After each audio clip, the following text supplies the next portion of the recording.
Բարի երեկո հարգելի հետևորդներ, եթերում մենք ենք եւ խոսելու ենք այսօր ոչ միայն մշակույթից։ Ցավոք վերջին շրջանում իմ ծրագրերը հիմնականում մշակութային չեն լինում։ Եվ եթե անգամ մշակութային են լինում, ապա միևնույնն է ավարտվում է հայրենիքով, հայրենիքի կարոտով, խաղաղությամբ։ Այսօրվա հյուրս վաստակավոր արտիստ Գայանե Ներսիսյանն է։ Տիկին Ներսիսյան, շնորհակալ եմ, որ կրկին մեր հյուրն եք։ Ես եմ շնորհակալ։ Տեսեք, ես խոսեցի, որ արթնանում ենք, քնում ենք մի մտքով, խաղաղություն լինի երկրում։ Առաջին հարցս թերևս ձեզ, դուք հավատում եք խաղաղությանը։ Ցավալիորեն իհարկե ոչ։ Որովհետև խաղաղությունը հենց այնպես խնդրանքով ձեռք չի բերվում։ Խաղաղությունը, որպեսզի երկիրը ունենա խաղաղություն, երկիրը պետք է ունենա նախ անվտանգ լինի, բանակը պետք է հզոր լինի, տնտեսությունը պետք է լինի եւ նաեւ իհարկե դիվանագիտությունը, բայց այդ երեք գործոնները մեր երկրում բացակայում են եւ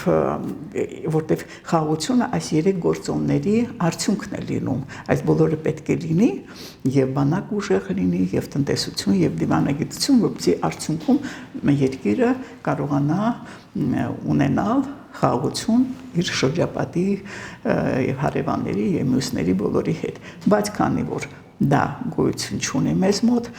ամբողջ փլված է այդ եւ երեք կարեւորագույն գործոնները, ինչ խաղաղության մասին է։ Դե վերջերս անընդհատ անվերջանալի տեսանք այդ թատրոնը Ամերիկայում, իհարկե դա հերթական թատրոն էր եւ գիտեք, օրինակ ինձ շատ վիրավորում էր մի հանգամանք։ Ժողովուրդը մի մասամբ իհարկե ոչ բոլորը մտածում են, որ ինչ այդպես հաջողություն էր հայ ժողովրդի համար, որ Թրամփը այդպես ուրեմն ժպտալով երջանիկ մի կողմից Ալիևը, մյուս կողմից այս վարչապետ կոչեցյալը ձեռք տվեցին եւ ուրախ ուրեմն ինչ որ թղթեր ցույց տվեցին։ Բայց սա գիտեք, սա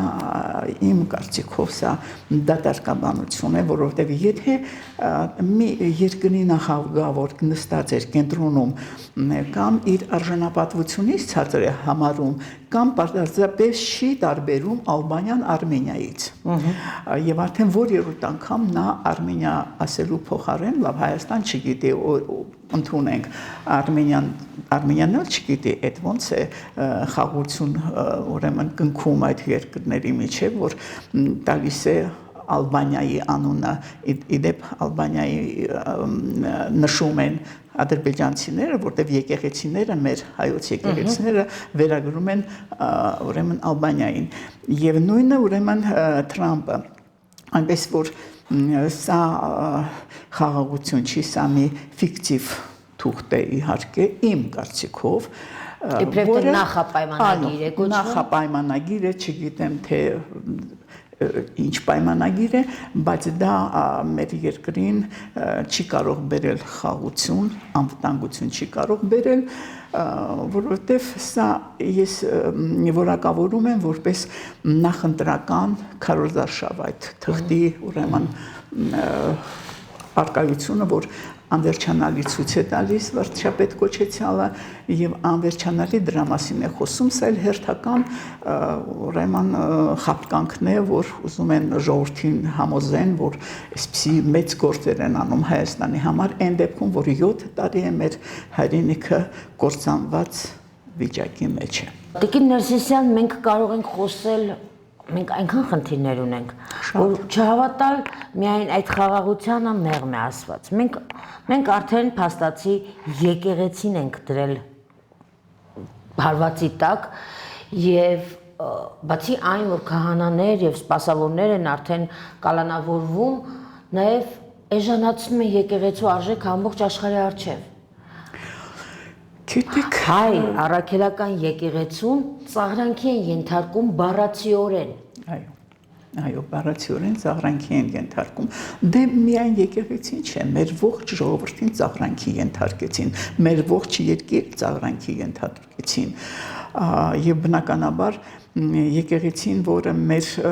դարեր շարունակ մեզ համար եղել է պաշտպան, մեր ժողովրդի համար եղել է փրկություն, ժողովուրդը հավաքվել է եկեղեցու շուրջը եւ եկեղեցին կատարել է գրեթե պետականության դեր, այսօրվա վիճակով եկեղեցին, այո, ճիշտ ասեցիք, ծաղրանքի է ենթարկվում, բայց ես կարծում եմ սա նորից Ադրբեջանի պահանջն է, որովհետեւ առավել եւս այդ ինչ են ասում դրանց հոգեվոր, չգիտեմ, հա, դա նա այնտեղից հրահանգ է տվել, որ այստեղ մեր եկեղեցին այդպես ծաղրանքի ենթարկվի եւ այդ մեր վարչապետ կոչվածը շատ ուրեմն հանգամանորեն դա կատարում է։ Ընդունենք վարչապետը դա կատարում են իր համախոհները ԿՊ-ականները։ Բալավ այն կեղծ պատարակը, որին մասնակցում է ժողովուրդը, բայց ժողովուրդը ինչ է մտածում։ Նանա ջան, ուրեմն այդ մարդիկ առանձնապես հայ եկեղեցու ուրեմն զավակները չեն, եթե այդքանը չեն հասկանում, եւ բացի դրանից, գիտեք, մեր երկրում շատ աղանդավորներ կան, որոնց համար հայրենիք հասկացողությունը, հայոց առաքելական եկեղեցի հասկացողությունը գոյություն չունի եւ նման պարագաներում, որպեսզի ցուցադրեն եւ հերոստացույցով ցույց տան, որ իբրև թե ուրեմն ժողովուրդը համակարծիք է վարչապետ կոչեցյալի հետ, որ այո եկեղեցում կան ինչ որ երևույթներ, որի դեմ ինքը պայքարում է,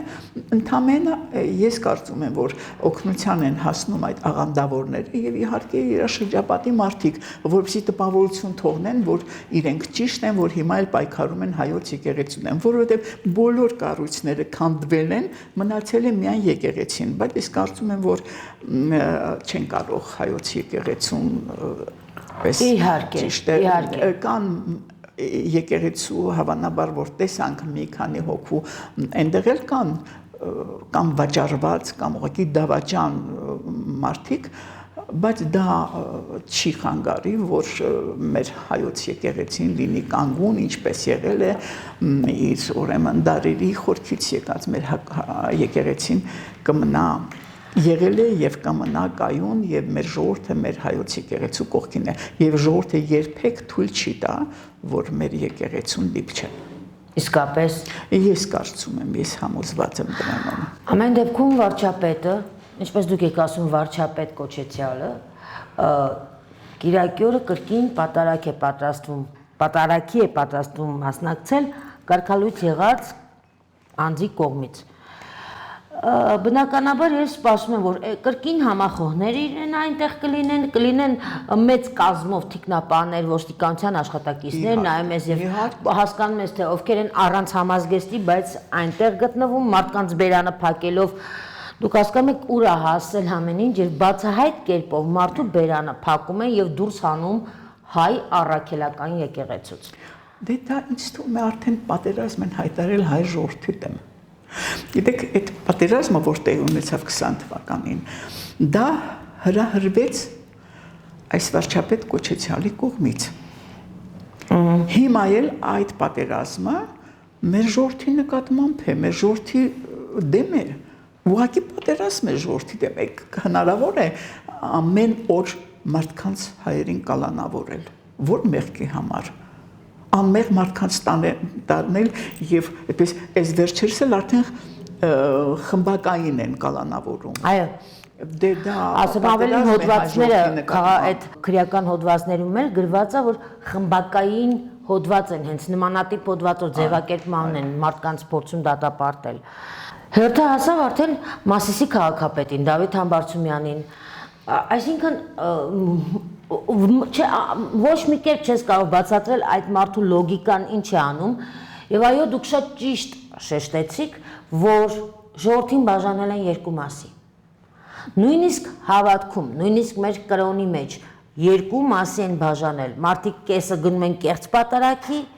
կեսը դեմ են այդ ամենին դե բաժանիր որ տիրես այս սկզբունքն է հիմա աշխատում իսկ ինչ վերաբերում է Դավիթ Համբարձումյանին ես առիթ եմ ունեցել ճանաչելու Դավիթ Համբարձումյանին նա բավականին ուժեղ անձնավորություն է եւ հանրապետական կուսակցության անդամ է եւ ես առնչվել եմ բավականին եւ ուժեղ է եւ ազնիվ է եւ լավ կարգին հայ երիտասարդ ղեկավար է եւ դրա համար քանի որ ովքեր որ ուժեղ են որտեղից որ կարող է վտանգ ինչ որ գալ այսօրվա իշխանությանը դրանք բոլորը որպես կանոն ձեռնարկալվում են Այո, այսինքն ինչ է ստացվում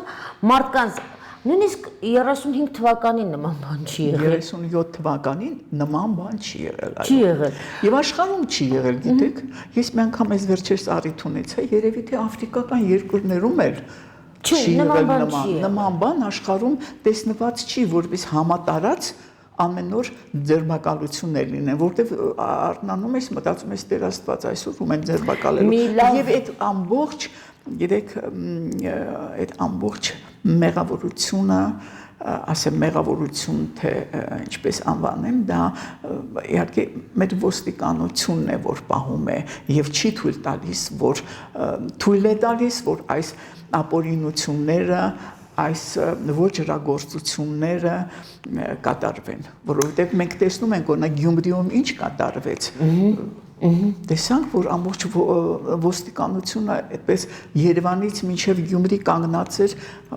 որ կարողանային ճնշել, որովհետև եթե Գյումրին ոտքի էր կանգնել, ժողովուրդը ոտքի էր կանգնել, վերջո հասկանում էր, որ այդպես չի կարող շարունակվել, դե անմիջապես դիմում են ոստիկանության օգնությանը, ուրիշ տարբերակ չկա։ Ելք չեմ տեսնում, բայց ամեն օր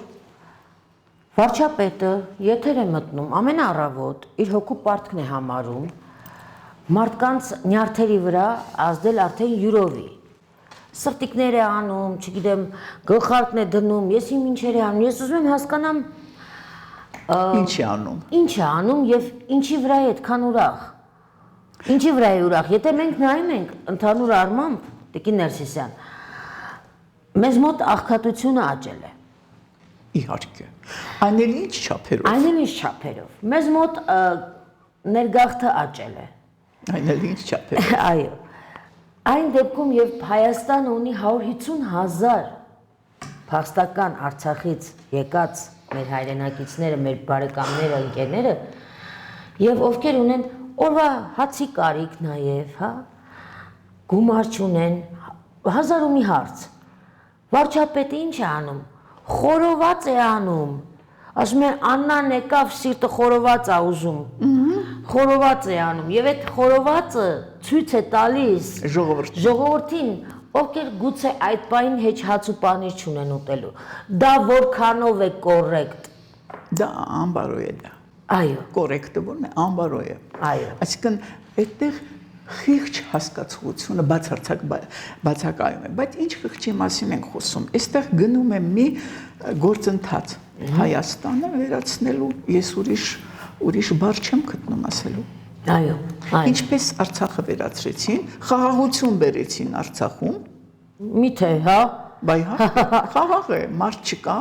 այնտեղ հրեական ռազմաբազաներ են տեղավորված եւ մնացած ուրեմն ռազմական բազաները թուրքերի, թե չգիտեմ, հրյաների եւ այլն։ Այնտեղ խաղաղություն է։ Հիմա այդ փսիխաղաղությունն էլ բերելու են Հայաստանին։ Գոհ է, թող իրենց պահեն իրենց։ Եթե մենք դեռևս հավատալու ենք այդ խաղաղության թղթիկին, որը իբրև թե հովանավորն էլ Թրամփն է, որ ուզում է ստանալ Նոբելյան պրեմիա որպես խաղաղության աղավնի, ուրեմն բար չեմ գտնում ասելու, միթե չի կարելի այդ ամեն ինչը հասկանալը, որ մենք պետք է ուժեղ լինենք։ Մենք ես հաղորդմասկզբում ասեցի, եթե մի երկրի պաշտպանության նախարարությունում ղեկավարը ասում է լրագրողը հարց է տալիս, երբ պետք է ջերմուկի բարձունքներից իջնեն թուրքերը, ասում է դե լավ, որ պրոբլեմ չկա, նրանք որ քաղցած մնան, ջուրել չունենան, թե հաց չունենան, հիշում եք այդ, դե ասում է կթողնեն իրենք իրենց կգնան։ Այդպիսի նախադասություն, գիտեք, անհետ, որ պաշտպանության նախարարությունում են իլուր աշխարհի իլուր ազգի ասում դա ծիծաղել է գիտեք ծիծաղելի չի սա ողբերգություն է սա ողբերգություն է այո հիմա այդ սկզբունքով էլ մեր երկիրը պատրաստվում է խաղաղության, հա? Ոչ խաղաղություն չի կարող լինել, որտեղ մենք չունենք բանակ, չունենք այսօրվա վիճակով։ Այլ այդ բանակ պաշտպանողները այդպիսի նախադասություններ են ասում։ Չեմ ասում միտք, որտեղ միտքը դա բոլորովին ուրիշ հասկացություն է։ Նախադասություն են ասում եւ ժողովուրդն էլ լսում է այդ։ Գիտեք, տարիներ առաջ երբ փորձում էին բանակին բան ասել, այն էլ մեր ուժեղ բանակին։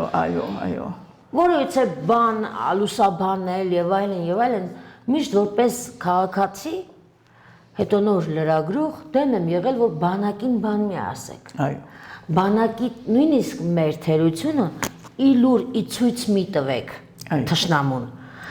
Փաստորեն այսօր անում են այդ բաները հենց պաշտոնատար անձինք։ Այո։ Սա դիտավորություն է։ Գիտեք ինչ, ես կրկին ասելու եմ եւ կասեմ։ Մեր մշակութային գործիչներին եմ զանգահարում անդադար։ Այո։ Հատկապես երբ եղավ այդ կեղծ ուրեմն պատարակը, ես ամբողջ օրը զանգահարել եմ տարբեր մշակութային գործիչների։ Բոլորը հրաժարվում են որևիցե մեկնաբանություն տալ, բոլորը խուսափում են որևիցե որակավորում կամ գնահատական տալ։ Խնդրում եմ ինձ բացատրեք։ Գուցե ես չեմ հասկանում, ինչից եմ վախենում։ Մարդիկ, ովքեր ստեղծել են, երգել են, նկարել են, արարել են, ինչից եք վախենում, եթե դուք կորցնում եք եկեղեցին կամ ժողովուրդը դարձել այդ մեկը մյուսին թշնամի այ ժողովուրդ։ Դուք էլ ինչ պիտի կորցնեք, որ վերջապես թափվեք։ Ճիշտ ասած չգիտեմ, բայց ես իհարկե համամիտ եմ ձեզ հետ, դա ոչ հայրենասիրական երգերով է, հայրենասիրությունը ոչ նկարելով Արարատ լեռը եւ այլն, իհարկե յուրաքանչյուր ոք այս կամ այն մասնագիտության տեր նախ պետք է լինի իր էությամբ հայ, իսկ հայ լինելու նշանակում է պաշտպան լինել հայրենիքին, մտածել հայրենիքի հոգսերի մասին, իսկ մենք ոչ թե այսօր հոգսեր ունենք այնպիսի ողբերգական վիճակի առջև են կանգնած, որ այս անտարբերությունը ինձ համարել է ճիշտ ասած անհասկանալի, միգուցե թե վախի մթնոլորտ է ստեղծված, չգիտեմ, հավանաբար։ Լավ, որ պիտի տանի, ասեմ, որ կալանավայրերում արդեն այդքան տեղ չկա, որ բոլորիս տանի ինտեղ, չէ։ Գոնե հերթով պիտի տանի, նրանց հանի, որ մեզ տանի։ Մեզ հանի են մյուսներին տանի, չէ, այդքան տեղ չունենք, արդեն ինքը չի կարող։ Ես չեմ հասկանում, եթե անգամ վախենում են, բայց չեմ վախենում երկիր կորցնելուց։ Գիտեք, մի տեսակ հայը դարձել է ինձ համար կենացասող արդեն։ Ինչպես դուք ասացիք, հայրենիք չեն սիրում հայրենասիրական երգեր երգելով։ Եկեղեցին չեն պաշտպանում սոցիալական ցանցերում եկեղեցու նկար դնելով։ Իհարկե։ Գործողություն է հարկավոր։ Մարդիկ պետք է կանգնած լինեն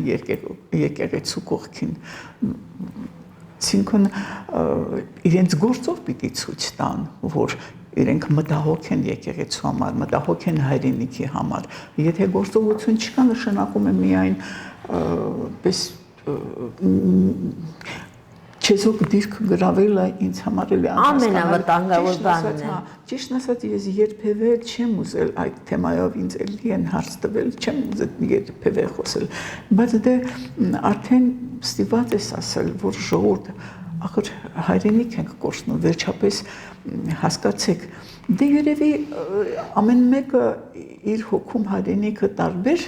ձևով է ընկալում կամ տարբեր չափով է հասկանում ու ընկալում։ Դե կան մարդիկ, որոնց համար հայրենիքը երևի թե իրենց կյանքից վեր է, ես չեմ ուզում։ Չգիտեմ, մենք ամեն դեպքում սիրում ենք մեծ խոսել։ Դե խոսում եք։ Այն որ տենց խրոխտ պարում են, ասում են, այս ազգին հաղթել չի լինի։ Խրոխտ պարեց։ Իսկապես խրոխտ երգեց։ Խրոխտել կպարեն, բայց այսօր եկել այն պահը, երբ պետքա գործի այդ խրոխտը ու չի գործում։ Դրա համար այս ազգին հաղթում են դրսի հավատքները, հաղթում են աղանդները, պատերազմը, երկիր ենք կորցնում եւ այլն։ Ոչ մի կերպ չեմ կարողանում հասկանամ անհետ կորած մարդկանց պահանջի դիմաց նրանց կալանավորելը։ Դե վերջերս կալանավորեցին, չէ՞, անհայտ կորածներից մեկի կալանավորեցին։ Դե ուրեմն մարդիկ ստացվում է, որ իրավունք էլ չունեն պահանջելու, թե որտեղ է իրենց երեխան, որտեղ է կորած։ Եվ այնպեսի մի անհեթեթ հոդված են փորձում մարդուն տալ, որ չգիտեմ ինչ գրոհում, եսիմինչ։ Այն մարդը իր երեխուն է ուզում։ Դուք հասկանում եք, եթե պայքար դուրս ես գալիս որևիցե բան ասելու, մի հատ հոդված օթից կգտնեն ու քեզ կտանեն կկալանավորեն։ Օթից, այո։ Դե գիտեք ինչ, ուժը իրենց ձեռքում է։ Այսինքն եւ դա իրենց իրավունք է վերապահում, մարդկանց հետ վարվեն այնպես, ինչպես իրենք գտնում են իրենց համար հարմար։ Այսեք ուրիշ բան չկա ասելու։ Ուրիշ բանը նա է, որ մենք պետք է միավորվենք։ Շատ այսպես նվիրված ծառայում է, այո։ Թեև մի բան ասեմ ձեզ, ես գիտեմ, որ ոստիկաններ իրենց մեջ խոսել են, որ ասեցին, եթե գնան վեհարան, դիմում կգրեմ, դուրս կգամ։ Ասեց ես չեմ կարող մտնել վեհարանի վրա հարցակում կամ վեհարանում ինչ-որ բան կատարել, ես դուրս կգամ աշխատանքից։ Ուրեմն կարծում եմ, թե ժամանակն է, որ բոլորը դուրս գան, մի հատ վերանայեն իրենց աշխատանքները եւ վերջին հաշվով եթե կորցնենք երկիր, այդ ձեր աշխատանքն չեք ունենալու։ Կամ ծառայելու եք, չգիտեմ ում։ Դե կարող չծառայեն, թույլ չտան, որ նա կարծեմ դուք երևի թե տեսած լինեք, տեսակ են տիկնոջը, որ ցույց տվեցին հերոստացույցով, որը ադրբեջանուհի, որը երբ բնության, պահպանության, չգիտեմ ինչ էին հարց էին դրել նրանց ակտիվիստներից էր, կազմակերպիչներից էր, եւ նա անարգերք մոտել էր Հայաստան եւ շատ հպարտորեն կանգնած էր, երբ իրեն ցույց էին տալիս։ Այսինքն մենք նվաստացել ենք այդ աստիճանի, որ կարող է մեր թշնամի երկրի ներկայացի չգա եւ մենք դա տեսնենք։ Տեսեք, սա ըստ իս նախատեսված ծրագիր է, որը իրականացնում են մինչ օրս։ Սկսենք մեր հուշահամալիրից։ Քանդեցին դիտավորյալ։ Ես ոչինչ չէի խոսում, ես մտածում էի լավ, քանդել են գուցե վերանորոգեն, թողը տեսնենք ուր է հասնում։ Եվ տեսանք ուր ստոպ տվեցին աշխատանքներին, պատճառաբանելով, որ սխալ է եղել, դեռ փորձաքննություն պիտի, բա անեիք փորձաքննությունը, նոր կպնեիք հուշահամալիրին։ Հիմա դուք չեք հասցնելու միևնույնն է 24-ին պատրաստի համալիրը հանձնելու։ Բայց նրանք չեն էլ պատրաստվում։ Չեն էլ պատրաստվում, այսինքն ծրագիրը ի սկզբանե այդպես է եղել։ Դա թուրքի պահանջն է, որովհետև մեր այդ սրբավայրը աշխարհին ամեն անգամ հիշեցնում է ամեն տարի մեր ողբերգության մասին, իսկ թուրքը դա չի ուզում լսել եւ թուրքը չի ուզում, որ աշխարհը տեսնի դրա համար էլ հաջորդ ուրեմն պահանջը դա է եղել, որ վերացրեք եւ այդ հուշարձանը եւ ընդհանրապես բոլոր տեսակի հիշողությունները մեր ողբերգության մասին։ Ու այսպես կիսաքանդ, կիսաշինություն թողնելու են, որ ամսի 24-ին ամբողջ աշխարհը տեսնի ինչ են արել Ծիծեռնակաբերդի համալիրի հետ։ Դե եթե մենք լռենք այսպես Չէ, լռել չի կարելի։ Ես կարծում եմ միակ ելքը պիտի համախմբում լինի եւ պիտի գիտեք ինչ թողնել այդ ընտրությունները, իմ աթոռը, քո աթոռը, իմ ձայնը, քո ձայնը, բոլորը համախմբվեն միասին եւ երբ լինեն բոլորը համախմբված այս հարցերի շուրջ գուցե կարողանան որևիցե բան անել։ Բայց երբ առանձին քանի կուսակցություն անգամ չեմ էլ մտաբերում, արդեն պատրաստվում են մասնակցել ընտրություններին։ Տարբեր մեծ, փոքր, մանր, միջին ու ինչ Դե ես կարծում եմ, որ ի վերջո կմիավորվեն այդ բոլոր փոքր եւ Կարծում եք։ Կարծում եմ, եւ գիտեք ինչ, անընդհատ մեծերի կապակցությամբ ասում են, որ իբրև թե բարձրաձայնում են, որ համախմբված չեն կամ ունեն խնդիրներ։ Ինչ մեզ սա եւս կազմակերպված է, որպեսզի ընդդիմադիր այդ կուսակցություններին, որոնք մեծ են ուժ ունեն, պարակտեն եւ այդպես դրանով ջուր են լցնում Թող չպարակտվեն ամեն դեպքում հասկանալով, չէ՞ որ իրենք արդեն մեծ ճանապարհ անցած, բավականին փորձ ունեցող եւ լուրջ խնդիր լուծելու համար եկող կուսակցություններ են։ Նանա ջան, ինձ թվում է պահը կգա եւ բոլորը կմիավորվեն։ Ես դրանում համոզված եմ, որովհետեւ այնտեղ այդ մեծ կուսակցությունների ղեկավարները մեծ ճանապարհ անցած, հաղթանակած, անձեր են եւ շատ լավ գիտակցում են երկրի վիճակը եւ կմիավորվեն, ես չեմ կարծում, որ պարզապես սա, գիտեք, ուռճացնում են այդ միտքը, անընդհատ է ժողովրդի մեջ գցում են այդ միտքը եւ այդ որ, ասենք, չեն միավորվում, դրանով ինձ թվում է ջուր են լցնում այս վարչապետ կոչվածի ջրաղացին եւ այս ոչ թե ուռճացնում են Տիկին Ներսիսյան, այլ ժողովուրդը տեսնում է, որ չեն միավորվում։ Ամեն մեկը ձգում է իր կողմ։ Իսկ դա ուժ չի բերելու, եթե դու մի ամբողջական ուժ ունենաս, դա ավելի ազդեցիկ եւ որոշիչ կարող է լինել։ Անշուշտ, բայց ես համոզված եմ, որ պահ կլինի եւ կմիավորվեն, որովհետեւ այնտեղ կան շատ, այսպես հայրենասեր երկրի համար շատ գործարած մարդիկ եւ չեն թույլ տա, որ վերջնականապես հայրենիքը կորսանվի, կարծում եմ, համոզված եմ դրանում։ Հույս ունեմ։ Ես էլ հույս ունեմ, Նանա։ Եվ շնորհակալ եմ, որ եկաք մեզ հյուր։ Ես էլ եմ շնորհակալ հրավերին։ Կհանդիպենք հաջորդ շաբաթ, մեկ ուրիշ շաբաթ, եւ հույս ունեմ, որ այսուհետ մենք խոսենք մշակույթից։ Դե դա Աստված որ Դա Աստված որ մենք ունենանք այնքան ժամանակ, որ խոսենք մշակույթից եւ չխոսենք քաղաքականությունից։ Որովհետեւ այն շատ ուզում դա։ Այո, այն սարսափելի իրականությունը, որում մենք ենք ապրում։ Իսկապես թե սարսափելի իրականություն։ Այո, եւ ես տեսա պատարագի ժամանակ, կեղծ պատարագի ժամանակ, ինչպես էր Նիկոլ Փաշինյանը